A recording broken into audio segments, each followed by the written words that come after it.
Who are you hot and bothered with right now? Who do you love? If I said, Mike Giardi, you have I Dream of Jeannie, you can wiggle your nose in your ears, and you can make one single player a New England Patriot. Any player who is either going to be a free agent, a trade option, or a draft prospect, who would that player be? This may surprise you. Josh Simmons. Offensive lineman, Ohio State. Stuns me. Off the radar. Wow. Isn't he the guy that got his ass kicked by the pass rusher at the Senior Bowl? Negative. That's Josh Carley from the University of Oregon. Josh Simmons was at Ohio State, was having an awesome year. He's got the length. He's got the size, 6'4", 315. He blew out his knee in October. And he is, of all the guys that we talk about, especially when you're talking about the Patriots needing an offensive lineman, he's probably would have been a top 10 pick if not for the knee exploding on him. It was a non-contact thing. And I'm starting to wonder about this upcoming week in Indianapolis, the medical rechecks, and if this guy who most people still think is a first-round pick, if all of a sudden maybe he slides up a little bit closer to 15 or so because the medical checks go well. And then if I'm the Patriots, do I think to myself, that's a real left tackle? We're not talking about Will Campbell may not be. We're not talking about Kelvin Banks may or may not be. We're talking about this dude's a left tackle. So I'm starting to get intrigued by Josh Simmons. So you understood the question, right? You could have any player. You could have T. Higgins. 100%. You could have DK Metcalf. Debo Samuel. Travis Hunter. Abdul Carter. Yeah. Well, look, I would love T. Higgins. Not going to happen. DK Metcalf, you start to look at his contract situation and the way they just talked about him after hiring Clint Kubiak as OC, not going to happen. Debo Samuel, you can have him if you want him. I think his best days are past him. I'm tired of watching a really bad offensive line. I think this kid can be a stud. You just, the medicals have got to be good. But he is someone in the last, let's say, 96 hours that I've become quite intrigued with.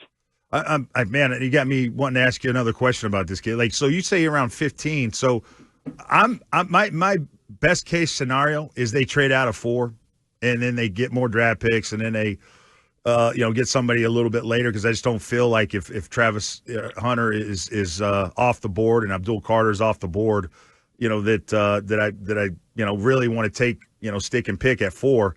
So, to get the guy that you want, do you see the Patriots or any desire, or would you ideally want to trade back if you could in the first round so you could get a player such as the guy you're talking about?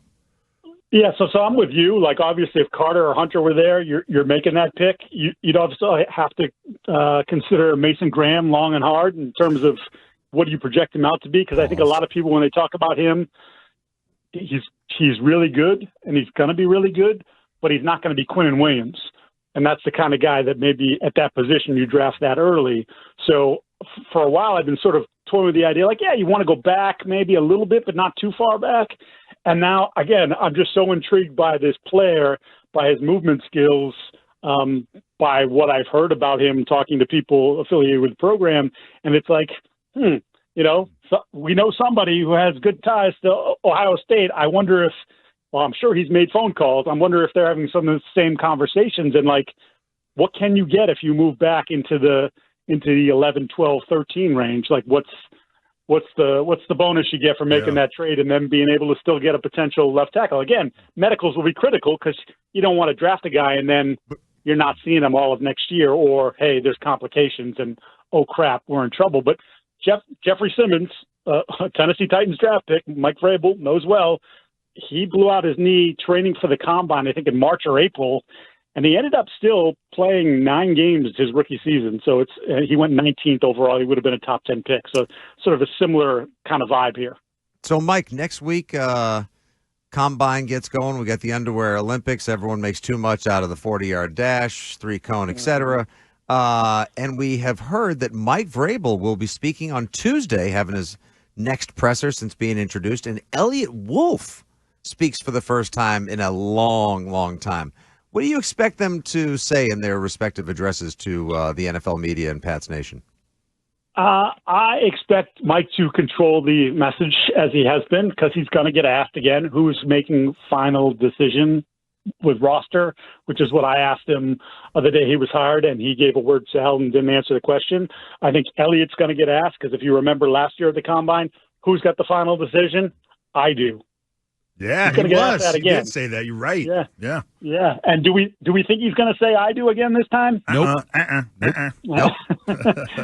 So yeah, I think those are going to be some of the big things. Like how is this trio? Because Ryan Cowden, obviously Vrabel's guy. Like how are they going to work together? And is there a vision for a long-term working relationship, or is this, hey Eliot, you and Matt get us through the draft? And then, see ya. And that happens a lot in the league as well. So usually contracts line up that way, although I'm assuming that Eliot and Matt got extensions last year, but I don't know that officially, as, Patriots love to guard that information. But, that still wouldn't mean, hey, we're going to keep you around or not. So Mike, I'm curious, did you read into the Sione Takitaki release as being a Vrabel flex or taking power away from an Eliot Wolf, because people consider that player to have been an Eliot Wolf guy? Do you read into that as if that's Mike kind of showing his power? A little bit. I mean, I don't think it's like a direct Eliot, you sign this guy. Right. He's not my kind of guy. He's out. I just, hey, we're going to play a little bit of a different style defense. And he doesn't necessarily fit that. Plus, like, that was a crazy thing. And you go back to it last year, like, he started out in OTAs and then, like, no, it's got this little thing and we're going to hold him out and it's no big deal. And then no big deal became, when did we see him? Like, for real? October? November? Like, it became much more of a thing. So I don't know if there's any lingering medical stuff there, too. But just, look, they're going to play a little bit different style of defense, and that's not the direction they wanted to go. Mike Giardi, Boston Sports Journal. Excuse me. I think we've all been fixating on free agency, and yet we all realize that it's probably either fool's gold or nothing at all. And I think the nothing at all category grew this week because, you see a salary cap that's going to be $280 million. That falls in line with most teams probably being able to re-sign players that they actually want. Therefore, do you have a more close eye on the trade market? Is that actually the market that might bear more fruit for this team this offseason? I mean, I definitely think that they showed a willingness to be involved with it last year. And again, there's a little bit of a leadership change here, but I still think that that's an avenue that they're going to have to investigate. And in part, too, because as you mentioned, the sort of the cap exploding, is some of these guys are just going to, like, all of a sudden the contract that was signed 2 or 3 years ago, I bring up Christian Kirk as a name. Like, the contract he signed, people lost their minds over. Has anyone lost their mind over that contract now? Like what it compares to? 4 and 72. If you can get a 1 or a 2 for 4 for 72, you do it a million times now. Like that's just the nature of the beast. I mean, we're hearing Jamar Chase might get up to $40 million a year. Like that's and granted, different level of player, but you sort of get my point here. It's like now you start to look back at those markets and say, oh, DK, is he undervalued at what he's getting paid right now? Are there other guys that you look at across the league who may, decide that they're not getting paid enough, or they don't like their situation that you can make a phone call about?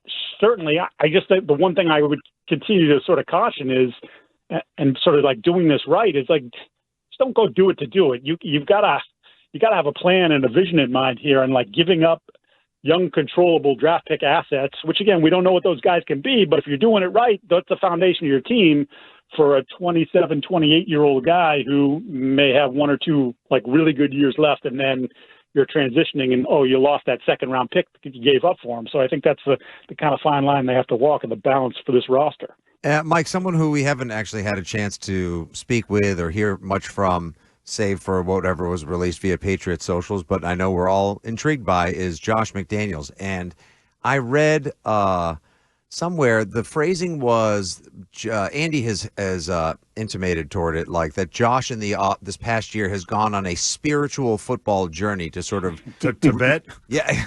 Well, I was just kind of curious, like if you caught up with him or spoke to anyone that's talked about kind of like the way that he is, sort of like the way he handled himself in the time off and how he's reinvented himself and what he might be up to.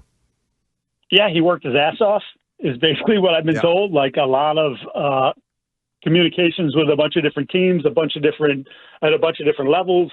why do you do this? How about this? Sort of like incorporating things into his master plan, if you will. But again, I kept coming back to the Josh thing. Like, someone was complaining about, like, he doesn't know what to do with a mobile quarterback. What? 2020, he got a quarterback that's all he could do was be mobile, and Cam Newton, and couldn't throw.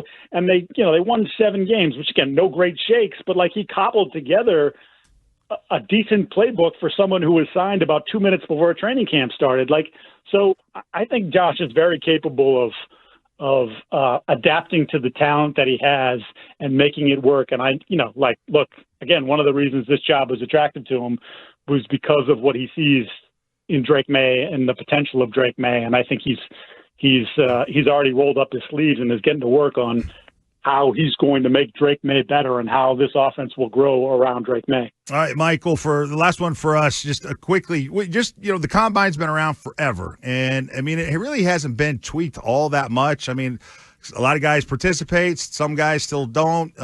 Injury, the way they test guys, it's a lot of the same test. Just your thoughts. I think the Combine starts this Thursday. Your thoughts on the event itself, and are you surprised that it's still kind of going along the same way it has for the last, 30, 40 years? Yeah, it's funny, Ted. Was it 2 years ago maybe where they tried to do the thing at night? And the running backs who were already pissed off because of the running back contracts. And so like the college kids sort of got on board with the pro guys, and they're like, I'm not doing my testing drills at 9:30. And so they all skipped out on the shuttle and something else. And the league sort of went back to their normal, right? It was a 1-year thing. And now they're back to drills are going to start at 3 and we're not going to do that sort of thing. But by and large, it has remained the same. It is a huge event in terms of for the teams to sort of cross-check information they have on these guys from the fall and then from the All-Star games, and the medicals are obviously critical. And I think it's still kind of less about the on-field stuff. It's more about the interviews and the stuff off the field. But there is some of that too, where it's like, hey, we saw this guy on tape and he moves a certain way. Does he do the same thing when we see him in drills, or is it not as fluid, or is it more fluid than we saw? And maybe there's a little bit more there, and we got to go back and look at it again. So I think that's kind of like the primary thing for that, but mostly it's the off the field stuff that really gets the team's attention here. And obviously there's a ton of conversations that got started at the Senior Bowl and the Hula Bowl and the Shrine Game, and now they'll carry over with everybody there pretty much, where, hey, what do you think about this? Or, hey, would you be interested in moving this player? And that's, the groundwork gets laid here. So, Mike, you'll be on the boots on the ground in Indy next week for us. You'll be working the bar scene and the having a few beers, rubbing elbows, getting some nuggets. Scoop. Yeah. So I have it's a short trip. I'm 48 hours in and out, and there'll be no 4 a.m.s for me. What? You guys too old for that. What? I'm too old for that, man. I can't. If I stay out till 4 a.m., I'm in a coma for like a week. 2 days. I just can't. 3 days. I was up till midnight last night, Mike. I'm still paying for it. Right.